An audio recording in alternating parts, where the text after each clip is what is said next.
다시 한번 우리는 가족입니다. 예, 가족이 되심을 여러분들 기뻐하시기 바랍니다. 어떤 그 사람들 핸드폰에 보니까 그 아내나 남편에 대해서 이렇게 이름을 안 쓰고 뭐라고 했느냐면은 왼수라고 했다. 그리고 원수가 아니고 왼수더라고. 그래서 무슨 뜻인가 잘 모르겠어요. 근데 가만히 보니까 원수보다 더 악하면 왼수가 되더라고요. 왼수. 다른 어떤 사람은 말이라고 써요. 울말. 그래서 뭔지 이해가 되지 않더라고요. 보니까 우리 마누라를 줄여서 울만이라고 했대요. 어떤 사람은 대왕마마, 중전마마 뭐 이렇게 썼더라고요. 상당히 존경하는 것 같아서 반갑기도 합니다. 왜 가족인데 아내인데 표현을 이렇게 할까? 왜 왼수라고 할까? 한이 많이 맺혀서 그렇겠지. 한이 그렇습니까? 아니기를 바랍니다. 우리 사람들은 대체적으로 우리 아이들도 그렇잖아요. 너네 엄마 아빠냐 그랬더니 아니 우리 아저씨예요. 뭐 그런 아이들도 있다고 그래요. 얼마나 비극적입니까? 우리 하나님은요 우리를 그렇게 대하지 않습니다. 우리를 얼마나 극진히 대하시는지 저와 여러분들 하나님의 핸드폰에다 이렇게 입력했대요. 사랑하는 자녀야, 사랑하는 아들, 사랑하는 딸. 우리를 하나님의 자녀로 부르신 것을 감사하시기 바랍니다. 하나님은 우리를 그렇게 부르시기를 원해요.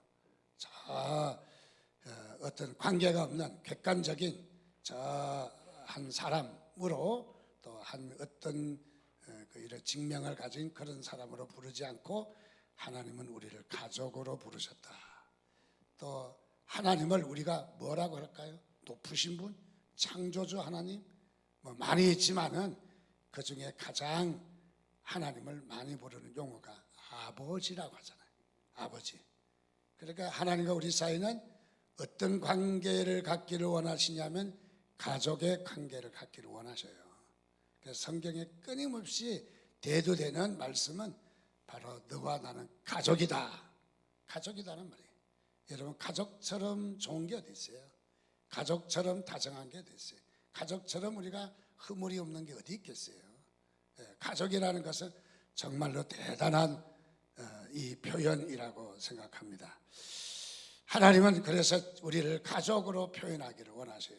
그리고 언제 어디서나 하나님은 우리를 이 가족의 구성원으로 부르십니다. 오늘 묵상한 말씀도 보니까 시편 133편에 보니까 형제가 동거함이 어찌 그리 선하고 아름다운가. 어찌 그리 선하고 아름다운. 형제 간에 그야말로 지지고 볶고 막 아름답게 이렇게 구성원들이 지내는 것을 보고 얼마나 아름다운지, 얼마나 좋은지, 얼마나 마음에 흡족한지 하나님이 무척 기뻐하시는 것을 발견할 수 있습니다. 하나님은 끊임없이 저와 여러분들을 그야말로 관계 가운데 초대합니다.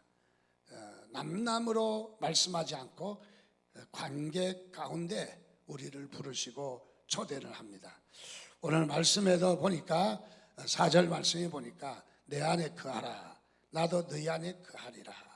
가지가 포도나무에 붙어있지 아니하면 스스로 열매를 맺을 수 없음같이 너희도 내 안에 있지 아니하면 그러하리라. 오늘 말씀에 보니까 내 안에 거하라 나도 너희 안에 거하겠다. 무엇입니까?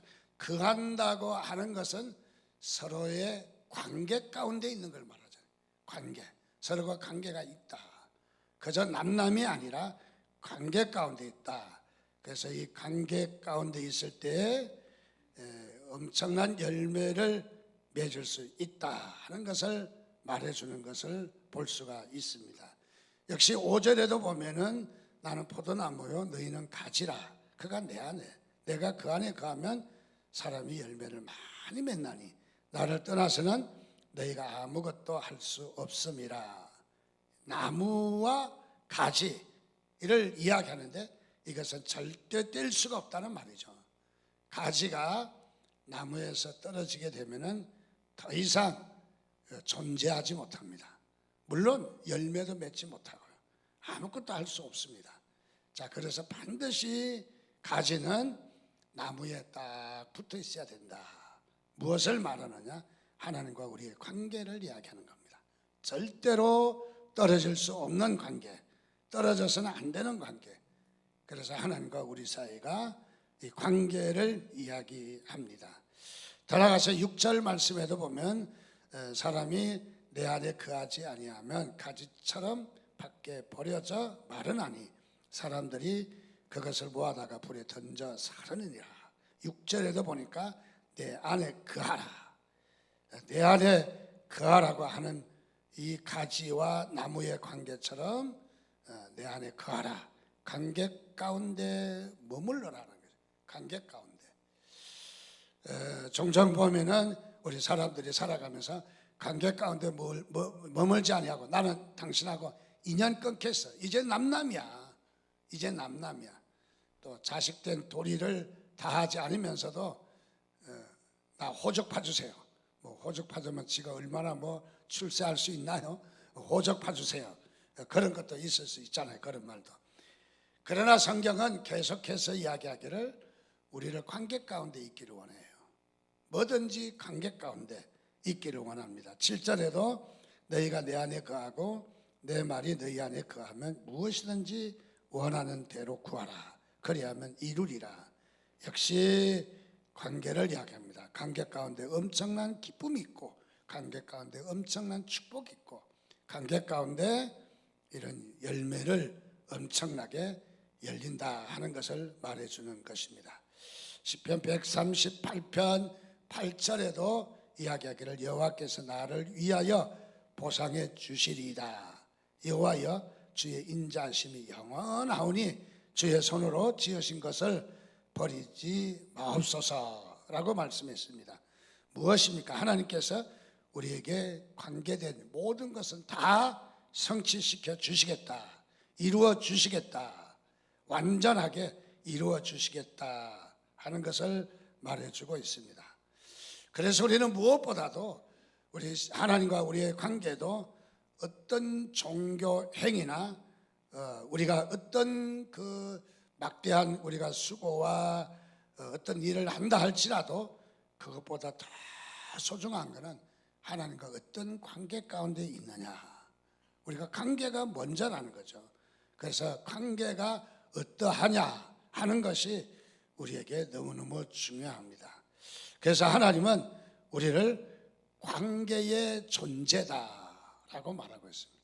우리는 관계를 빼놓을 수 없다는 것이죠. 그래서 우리가 이 땅에 삶을 살면서도 가장 소중한 것은 관계이다.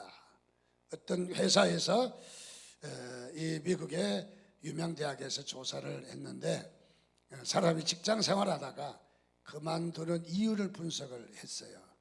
그 가운데 많은 사람들이 이 그만두게 되는데 그 중에 약 한 15%는 능력이 부족하거나 또 일이 맞지 않아서 그만두는 경우가 약 15% 정도 된다고 그래요.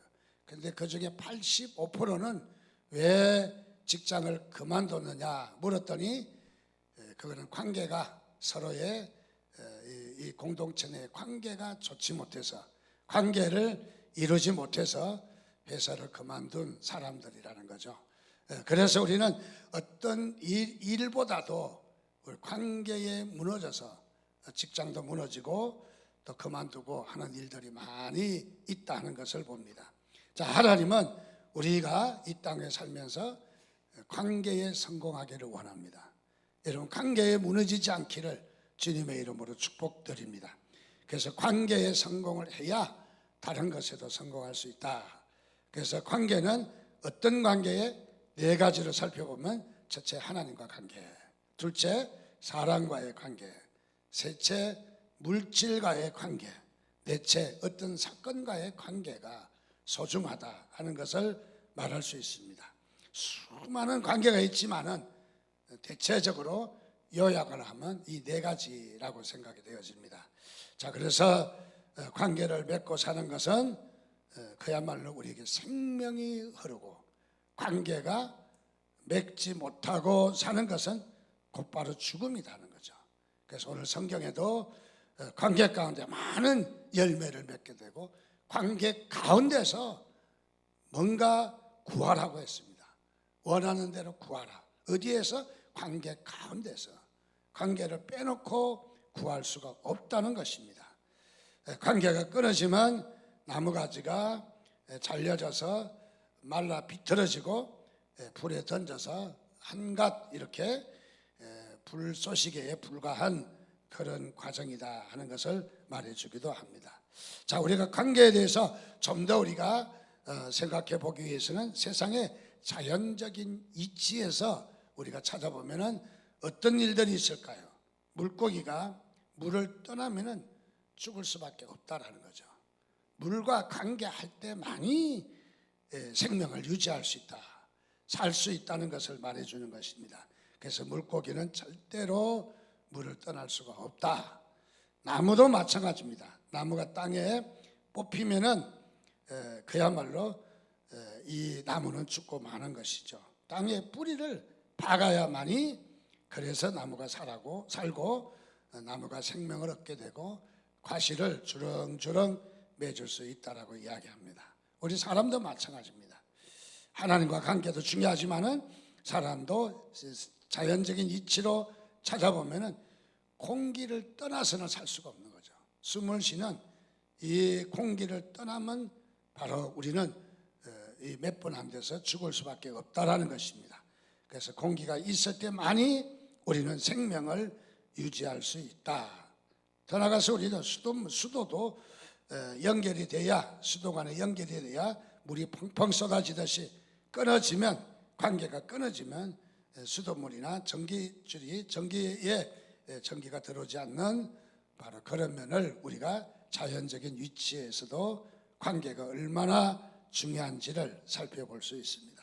그런데 오늘 성경에는 끊임없이 특별언청이죠. 성경에는 하나님의 특별하신 언청인데 특별언청 측면에서도 우리에게 관계를 여러 면으로 설명합니다.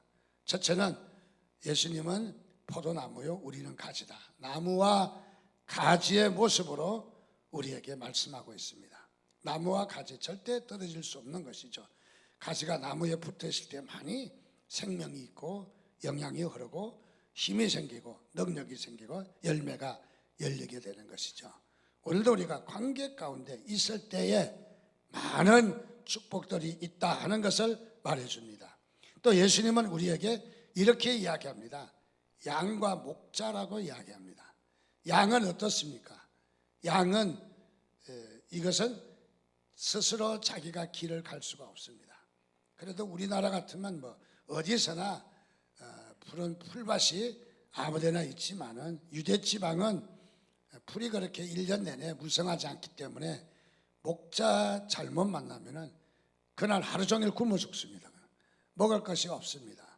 그래서 시편 23번 3편에 바로 여호와는 나의 목자시니 내게 부족함이 없으리로다. 그가 나를 푸른 풀밭에 누이시며 실만한 물가를 인도하시는 도다 하는 이 고백은 엄청난 고백이에요. 그냥 애역이 좋아서 애운 구절이 아니라 엄청난 유대인들은 고백이었다는 것이죠. 자, 이 예수님이 우리의 목자가 되신다. 예수님과 우리의 관계가 얼마나 중요한가, 얼마나 돈독한가, 얼마나 귀한가. 그야말로 끊어질 수 없는, 양은 길도 못 찾죠. 양은 공격용 무기도 없죠. 이리 때가 나타나면 사정없이 죽는 것밖에 없어요. 그러고 어떻습니까? 그 양은 그야말로 눈이 좋지 않아서, 어디에 시력이 좋지 않아서 마음 놓고 가지도 못합니다. 자, 그래서 이 목자 되시는 예수님이 우리의 길을 인도하시고 우리를 위해서 싸우시고 또 우리를 지켜주시는 우리의 목자이시다. 그 목자와 양이 얼마나 돈독한지를 보여주는 부분이기도 합니다. 고린도전서 6장 20절 말씀에 보니까 값으로 산 것이 되었으니 그런즉 너희 몸으로 하나님께 영광을 돌리라. 주님께서는 우리를 피 흘려 우리의 죄를 다 사하시고 우리를 주의 자녀로 우리를 사셨다, 산 것이 되었다, 사셨다라는 것을 말해주고 있습니다. 상업적인 용어죠. 자, 사셨다라는 말은 그만치 대가를 지불했다 하는 말이죠. 우리를 구원하시기 위해서 대가를 지불했다. 몸소 십자가에 피를 흘리시고 죽으심으로 우리의 죄를 다 그 죽으시는 대가를 지불하심으로 우리를 사셨다, 투자를 하셨다, 대가를 치르셨다 하는 것을 말해주고 있습니다. 가령 시장에 가서 돼지 한 마리를 샀다고 합시다. 돼지가 수수하게 잘 따라오면 걱정이 없지만은 잘 따라오지 않습니다. 그렇다고 돈 100만이나 주고 산 돼지인데 버릴 수는 없잖아요. 왜? 돈 100만원이 아깝기 때문에, 너무너무 귀하기 때문에, 대가를 지불했기 때문에. 그래서 따라오지 않으려고 하면은 묶어서, 줄로 묶어서 땡기기도 하고, 또 그래도 안 되면은 니엇가 위에다 싣기도 하고, 트럭 위에 실어서 강제라도 끌고 집으로 갑니다. 왜요? 대가가 거기에 담겨져 있기 때문에, 막대한 대가를 치루었기 때문에, 가격이 있기 때문에 버릴 수가 없는 것이죠. 하나님도 그야말로 우리의 생명이 너무너무 소중하지만은 또 하나님께서 대가를 치르셨기 때문에 하나님의 대가가 포함된 존재가 되었어요. 저와 여러분은 이제는 가치가 있는 존재가 되었어요. 하나님이 피 흘려 우리에게 대가를 치르신 그 가치가 존재되어 있는 그런 존재인 것이죠. 그래서 우리가 안 가려고 버텨도 끌고 갑니다. 왜요? 대가가 있기 때문에, 대가가 아깝기 때문에. 그래서 아무데나 버리고 던져놓고 가지 않는다는 거죠. 하나님께서 저와 여러분들을 지금까지 인도하셨지만은 혹 행여나 우리가 안 가려고 버텨도 하나님 우리를 끌고 가시는 하나님이셔요. 왜냐하면 하나님의 대가에 치러진 존재이기 때문에. 그래서 여러분들 기왕이면 예수를 믿되 자원해서 그야말로 잘 따라가시기를 바랍니다.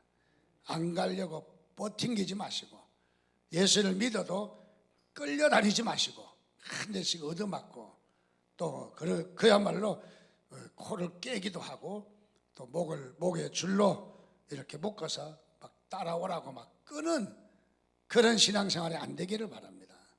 하나님과 항상 부드러운 관계를 유지하시기를 주님의 이름으로 축원드립니다. 특별히 아담과 하와는 이 하나님과 관계에 실패했잖아요. 그래서 선악과를 따먹음으로 하나님과 관계에 실패했습니다. 아브라함은 사람과의 관계에 성공했지만은 롯은 사람과의 관계에 성공하지 못했어요. 또 이 누가복음의 부자는 영생을 찾으러 주님께 나왔지만은 그러나 내 있는 소유를 다 팔아서 가난한 사람에게 나누어 줘라 하니까 물질 때문에 이 부자는 실패하고 말았습니다. 부자임에도 불구하고 실패하고 말았습니다. 그렇습니다. 또 다니엘 같은 사람은 이런 우상 앞에서도 성공해서 하나님이 기뻐하시는 바로 이런 사람이 된 것을 봅니다. 자, 그래서 오늘 우리에게는 크게 나눠서 네 가지 관계가 우리에게 엄습해오는데, 이 관계 가운데 어떠한 우리가 삶을 살아야 되느냐. 첫째, 우리의 관계는 하나님과 관계에 성공해야 합니다.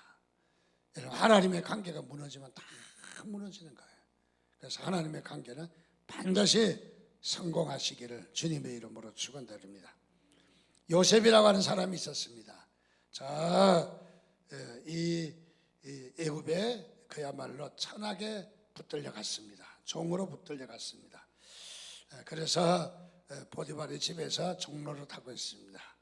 그런데 그의 아내가 요셉을 유혹을 했습니다.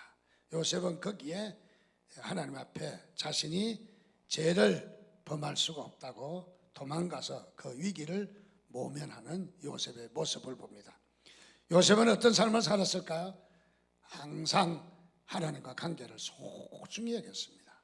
그래서 하나님 관계에 단 한치도 비틀어지거나 잘못되지 않게 하려고 그의 일평생을 하나님을 어떻게 섬겼는가를 보여주는 부분이죠. 일평생을 어떻게 섬겼는가, 하나님 앞에서 한치의 오점도 남기지 않겠다는 요셉입니다. 자, 이런 하나님과 관계에 요셉은 결국은 크게 성공했습니다. 하나님께서 크게 기뻐하셨다는 것을 발견할 수가 있습니다. 방학이 돼서 아버지와 아들이 시골의 친척집에 가게 되었습니다. 길을 가다가 배도 고프고 또 이렇게 밭에 참외가 잘 익은 모습을 보니까 먹고 싶은 유혹이 확 밀려왔어요. 그래도 명색이 아버지 어른 체면에 참외를 따다가 아들하고 같이 먹을 수가 없어서 아버지가 아들에게 시킵니다. 얘야, 네가 가서 참외 2개만 따와라. 그래서 아들이기 때문에 아버지가 시키는 대로 가서 참외를 따려고 들어갔습니다. 아들이 지혜를 발휘했습니다. 참외를 딱 잡고 따려는 순간, 아버지 누가 봐요? 누가 보는데? 아무도 없거든요. 누가 보는데? 하나님이 보거든요. 그러면서 툭 튀어나왔다는 거죠. 아버지가 그 말에 마음이 찔려서 어린 자식보다 내가 못하구나 하는 것을 깨달았다는 거죠. 여러분, 하나님이 항상 보고 계신 것을 믿으시기 바랍니다. 그래서 이 말은 코람데오라고 하죠. 코람데오, 하나님 앞에서. 여러분, 하나님 앞에서 사는 삶을 사시기를 주님의 이름으로 축원드립니다. 그리고 모든 사건, 모든 우리의 삶의 현장이 하나님 면전이라는 걸 잊으시면 안 된다는 거죠. 그래서 우리는 하나님과 관계가 얼마나 소중한가 하는 것을 우리는 발견할 수 있습니다. 특별히 전도하기 싫어서, 니느웨에 복음을 전하기 싫어서 다시스로 도망간 우리 요나 잘 알고 있습니다. 요나는 어떻습니까? 다시스로 도망갔는데 요나에게는 주어진 선물이 뭐밖에 없어요? 풍랑밖에 없습니다. 물에 빠져 허덕이고 큰 물고기 뱃속에 들어가서 온갖 썩은 냄새 다 맡아가면서 거기서 살고 있는 요나. 요나에게는 그것밖에 주어질 것이 없다는 것이죠. 바로 오늘 우리 하나님 앞에 삶이 어떠해야 되느냐 하는 것을 보여주는 부분입니다. 여러분, 하나님 앞에 순종하고 하나님과 좋은 관계를 맺고 사시기를 주님의 이름으로 축원드립니다. 아합과 이세벨은 어떻습니까? 하나님을 버리고 바알을 섬김으로 말미암아 그에게는 축복이 아니라 3년 6개월이라고 하는 대흉년이 임하게 되었습니다. 흉년이 괜히 온 것이 아니라는 거죠. 흉년이 우연찮게 밀려닥친 것이 아니라 이 흉년은 하나님을 버리고 바알을 섬긴 죄라는 것이죠. 하나님과 바른 관계에 있을 때 흉년이 아니라 우리에게는 하나님의 큰 축복을 우리에게 주실 수밖에 없다 하는 것을 잘 말해주고 있습니다. 사도행전에 보면은 아나리아와 삽비라를 나옵니다. 그는 이 베드로를 속이고 성령님을 속였습니다. 그렇게 할 때에 그의 삶은 어떻게 됐습니까? 부부가 이어서 줄초상이 나는 이런 어처구니 없는 일들도 일어나게 된다는 것이죠. 그렇습니다. 우리가 하나님과 바른 관계를 갖는다는 것은 우리에게 무엇보다도 소중한 거죠. 무엇보다도 우리에게 너무너무 소중하기 때문에 우리가 하나님의 관계에 늘 잘 서시기를 주님의 이름으로 축원드립니다.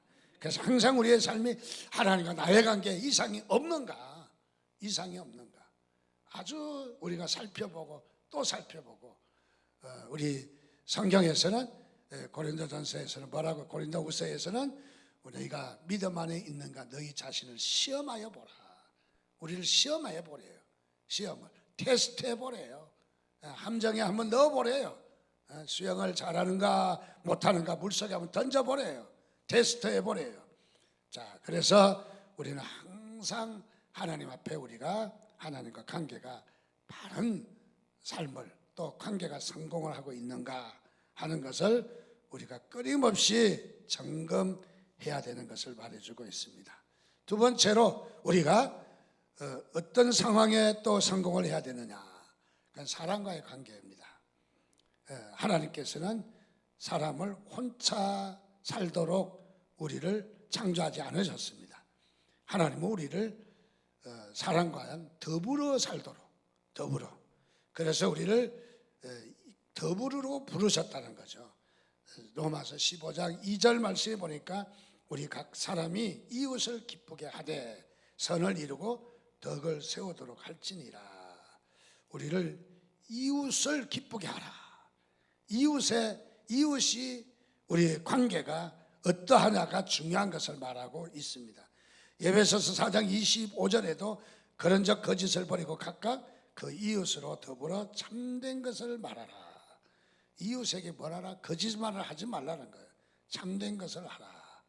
자, 이게 사람과의 관계가 어떠해야 하는지를 말해줍니다. 빌립보서 4장 1절은 그러므로 나의 사랑하고 사모하는 형제들, 나의 기쁨이요 면류관인 사랑하는 자들아, 이와 같이 주 안에서 서라. 여기에 이 형제들 또 사랑하는 자들을 나의 기쁨이요 면류관이라고 했어요. 내가 상급을 받게 되는 것은 무엇이냐? 바로 이웃 주민들이라는 거예요. 이웃 사람들이 나를 상받게 했다는 거죠. 나를. 그래서 어쩌면 이웃 주민들은 귀찮은 존재가 아니라 늘 원한을 맺고 살아가는 존재가 아니라 우리에게 상급을 주시는 귀한 분들이다. 그래서 이웃과의 관계가 얼마나 소중해야 되는가. 역시 데살로니가전서 2장 19절 20절에도 보면 우리의 소망이나 기쁨이나 자랑의 면류관이 무엇이냐. 그야 강림하실 때 우리 주 예수 그리스도 앞에 너희가 아니냐. 너희는 우리의 영광이요 기쁨이니라. 즉 옆에 있는 분들이 우리의 자랑이고 우리의 기쁨이고 우리의 영광이고. 그래서 사람은 내 혼자 살아갈 수 없어요. 그래서 이 어떤 사람은 한문이라고 하는 이 글씨가 한나라 문자가 아닌가 그렇게 말하는데 한나라 문자는 아닙니다. 한나라하고 전혀 상관이 없어요. 그럼 한문은 어느 나라 문자인가? 대체적으로 한문은 어느 나라 문자냐면은 중국의 남쪽 지방으로 이동을 해서 쭉 올라가서 러시아 쪽으로 올라가서 그 다음에 한반도로 내려온 동이족이라고 있죠. 동이족이 우리의 조상이거든요. 동이족이. 그게 이제 단군이 된 거죠. 근데 이 동이족이 쓴 글씨가 한문이라는 거예요. 아멘을 아무도 안 하는 게 대한민국 사람 아닌가 봐. 중국 사람들입니까? 네. 근데 보십시오. 이 한문이라고 하는 것은 참 뜻이 오묘하잖아요. 다 보면 뜻이 있어요. 배선자, 노아의 방주에 8 식구가 들어가서 구원받은 얘기가 선자라는 부분에 딱 표현되어 있죠. 그 외에도 얼마나 많습니까? 남자는 열심히 일해야 된다. 남자는 밭에 가서 일하는 힘을 쓰는 사람이다. 다 성경적인 뜻이 너무 많아요. 여러분 안 믿어져도 좀 믿으려고 해야 될 것 같아요. 왜? 너무너무. 그래서 옛날에 한문을 많이 하시는 장로님이 계신데 그분은 한문풀이하러 설교하셔요. 새벽기도 같은데 가끔 장로님 설교하세요 하고 한약방 하시는 분인데 그분을 설교하라 그러면 한문을 풀이해 주셔요. 근데 성경으로 풀이하니까 무슨 해괴망측한가 했는데 성장해서 가만히 보니까 한문이라는 것이 이것이 성경의 뜻이 얼마나 많이 담겨 있는지 몰라요. 사람은 무엇이냐? 사람인 자는 네 혼자 살아갈 수 없다. 이거는 사람이 아니다. 막대기다. 그래서 사람은 서로 의지해라. 할렐루야. 사람인 자. 사람은 뭐하라? 서로 의지해라. 서로 관계 가운데 있다. 그래서 우리가 사람과의 관계를 성공해야 돼요. 물론 그 이전에 하나님과 관계를 성공해야 하지만 사람과의 관계가 무너지면 다 무너져요. 다 무너져. 그래서 우리는 사람과의 관계에 성공하면 우리가 다른 것도 성공할 수 있다. 성경에 보면 마태복음 8장에 보면 중병자 한 사람을 4사람이 묶어가지고 지붕을 뜯어갖고 예수님이 계신 곳으로 달아내립니다. 야, 얼마나 대단해요. 얼마나 감동적이에요. 친구를 데리고 오는 것도 중요한데 지붕을 뜯어서 달아내렸다. 보통 협력이 아니죠. 보통 이 친구를 사랑한 게 아니라는 거죠. 그래서 너희의 믿음을 보고 주님께서 중풍병을 고치셨다. 여러분, 이 중풍병의 이 사건이 괜히 병 고치는 것 주님이 자랑하고자 말씀하신 것이 아니라 우리가 이 땅에 사는 지혜로운 방법이라는 거야. 지혜로운 방법. 그게 뭐냐면 서로 그 사람과의 관계에 성공을 해야 된다 하는 것을 말해주는 것이죠. 어느 정력점에 우리 놈과 선생이라는 이야기가 있는데 이 양반 둘이가 정육점에 가서 고기를 사러 갔어요. 정육점에 옛날에는 천민이 운영을 좀 많이 했었으니까, 그래서 한 양반이 들어서서 야 이놈아 고기 한 건 잘라주라. 그래서 고기 한 건을 잘라주었습니다. 두 번째 양반이 정육점에서 이봐 이 선생 나 고기 한 건 잘라주게. 그래서 고기를 잘라주었어요. 근데 고기를 양반 둘이에게 각각 잘라줬는데 먼저 잘라준 사람에게는 고기가 반절밖에 안 되는 거예요. 반절밖에. 그래서 이 반절밖에 고기를 받아들은 이 양반이 야 이놈아 왜 똑같이 고기를 샀는데 이렇게 차이가 나느냐 하고 물었더니 첫 번째 자른 고기는 놈이 잘랐고 두 번째 고기는 선생이 잘랐기 때문에 그렇습니다. 무엇을 이야기합니까? 우리가 어떤 관계를 나누느냐를 이야기하죠. 즉 다시 말해서 우리는 가는 말이 고와야 오는 말도 곱다. 우리가 가는 정이 있어야 오는 정도 있다. 우리가 관계를 어떻게 나누느냐. 우리 성훈이가 벌써 이제 다 커서 장가 간다고 이렇게 예쁜 섹시를 데리고 오셨는데, 사실 우리 교회가 시작되어서 꼬맹이 초년생들이거든요. 유치원 다니고. 근데 기현이니 뭐니 쭉 이렇게 장가들 간다고 하니까 저는 마음속에 아주 흐뭇하고 제 아들 같기도 하고 너무너무 아주 좋습니다. 자, 그런데 보십시오. 여기에 이 가는 말이 고와요 오는 말이 곱고, 그야말로 무엇을 심느냐에 따라서 무엇을 거두느냐. 악을 심으면 악을 거두고 선을 심으면 선을 거두고. 그래서 사람과의 관계, 결국 결혼 생활이라는 것은 관계 아니겠어요? 어떤 관계 가운데 있느냐가 중요한 거예요. 결혼 생활도. 그런데 여기에 무너지면 결혼도 무너지고 다 무너지는 거죠. 그래서 결혼한다는 것은 사랑하기도 하지만 서로 관계 가운데 있는 거예요. 어느 관계 가운데 있느냐.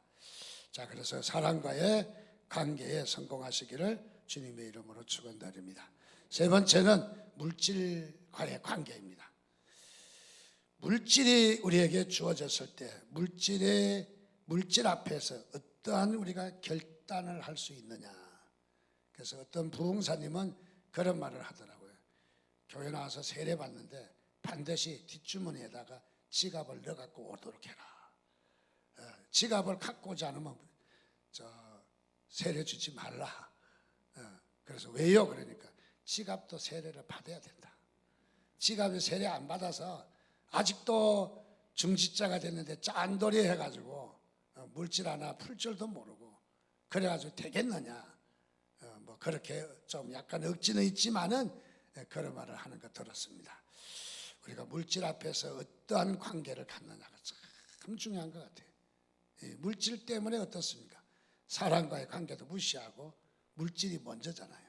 물질 때문에 원수 맺고 물질 때문에 그야말로 많은 관계가 무너지는 게 많이 있어요. 그런데 물질로 말미암아 어떤 관계가 있느냐. 아간은 보십시오.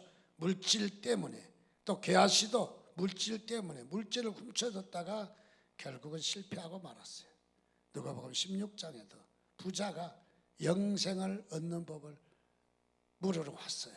얼마나 귀한 사람이에요. 어떻게 영생이 얻을 수 있습니까?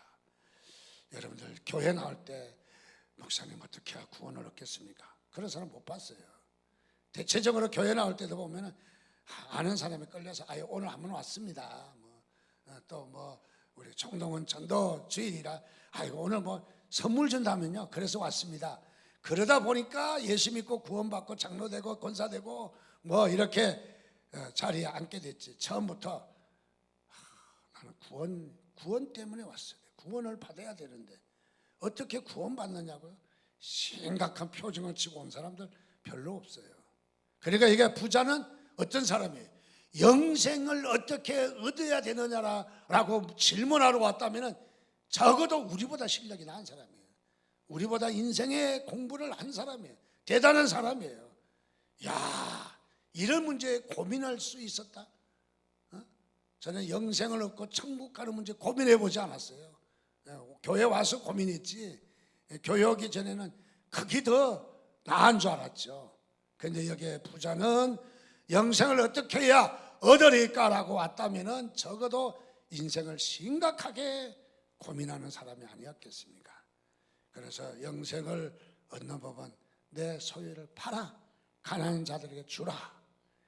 기가 막히게 알려주었어요. 그냥 제일 똘똘 뭉쳐놓은 거 그냥 풀어라는 거예요. 그래야만이 네가 욕심을 버려야만이 네가 구원을 얻을 수 있다 하니까 갑자기 얼굴이 시퍼래지더만 도망가 버려요. 왜? 물질 때문에 무너진 거죠. 물질 때문에 영생을 취할 수 없었다는 것이죠. 이런 사람은 어떻게 됐습니까? 물질과의 관계에 성공하지 못한 사람이잖아요.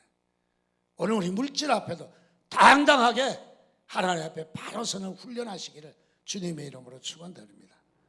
그래서 이 재정의 주인이면 우리 재정학교 재정의 노예가 되면 우리가 그야말로 노예의 삶을 사는 거예요. 우리는 재정에서도 그야말로 마음대로 우리가 재정을 부릴 수 있는 물질과의 관계에도 어떠하느냐 하는 것을 다시 한번 우리가 발견하는 기회가 되시기를 바랍니다. 세계에서 갑부 빌 게이츠는 800억 달러 중 300억, 우리나라로 이야기하면 약 36조를 재단에다 기증을 했어요. 36만 원이 아니라 36조입니다. 헤아리지도 못합니다. 얼마나 많은지. 그리고 그가 현재 재산의 약 50조가 되는데 재산을 소유하고 있는데 95%는 하나님을 위해서 쓰고 5%는 자식을 위해서 쓰겠다 하는 그런 표현을 했답니다.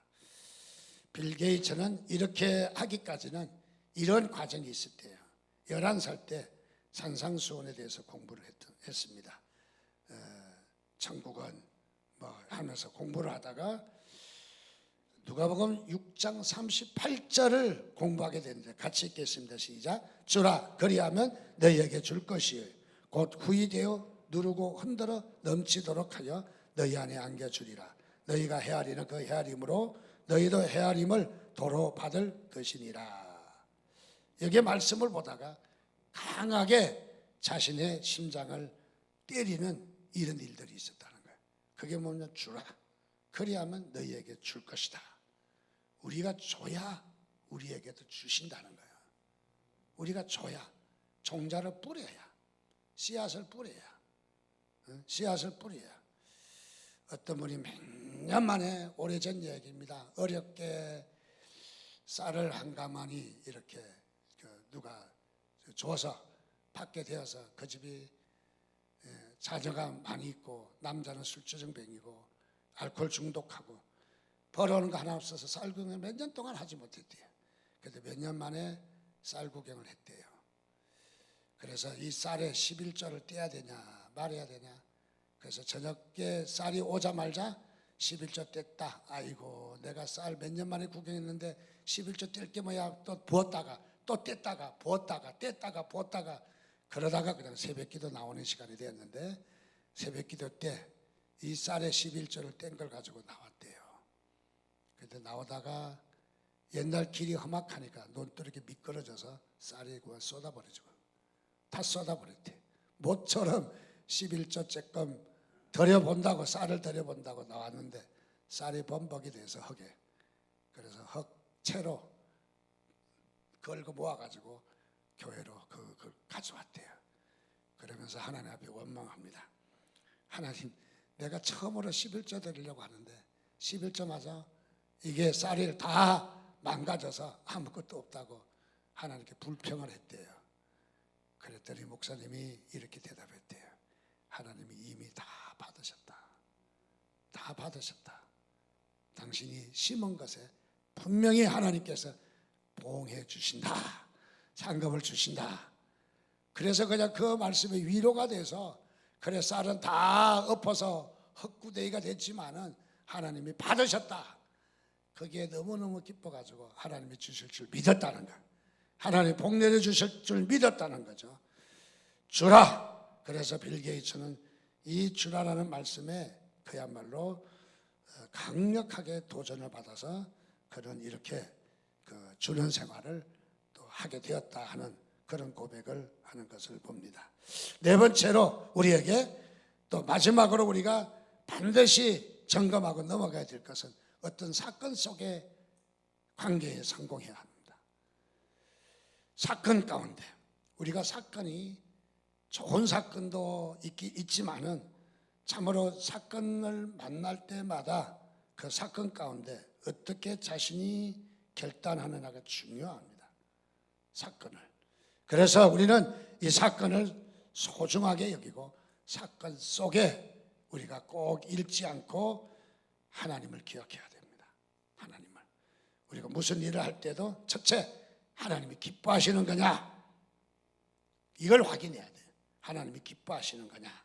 그래서 하나님의 마음과 맞는 훈련을 사업을 해도 개업을 해도 결혼을 해도 또는 어디에 뭘 결정을 할 때에도 하나님이 기뻐하시는 거냐 이걸 놓치면 크게 놓친다는 거죠.